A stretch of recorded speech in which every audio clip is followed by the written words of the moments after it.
I don't think so. I believe the Roman position hasn't changed a bit on all of that, but I do believe that certain practices have changed. Like, for instance, the Mass is now in the vernacular. The priest turns around and faces the congregation.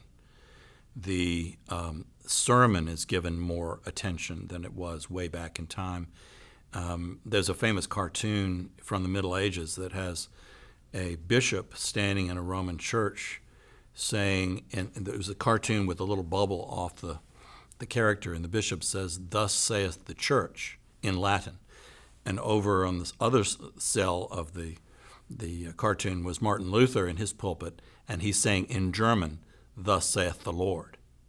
So the old idea that the sermons in the Roman tradition were mostly a discussion of Roman practices and dogma.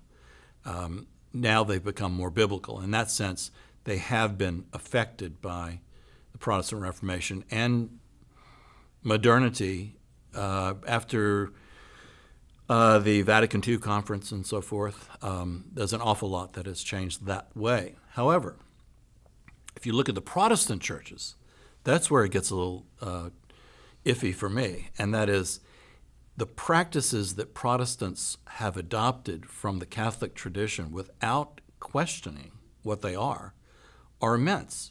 Everything from what you wear to religious jewelry to various traditions of bowing to the cross or any of the things that would have been anathema to someone like John Calvin or Martin Luther.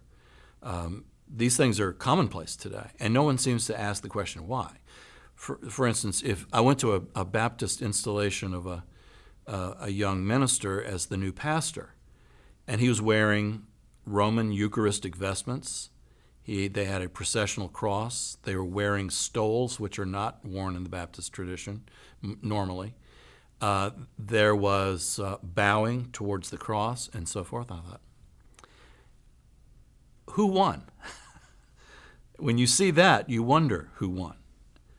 There's an awful lot of what has happened in the Episcopal Church in the same direction. When I started out, virtually no one called my predecessor, Holt, or me, Father. But it became more and more commonplace for someone, especially outside of Virginia, coming to our parish to refer to me as Father. There are many other things that have changed in terms of vestments, in the way where the gospel is read, and how often the Eucharist is celebrated. In the early Protestant churches in Virginia, the communion or Eucharist was celebrated once a quarter in all the Protestant churches, including the Anglican Church. Now, most of the Anglican churches, that is the Episcopal Church, celebrate the Eucharist at all services. There are no other services than that.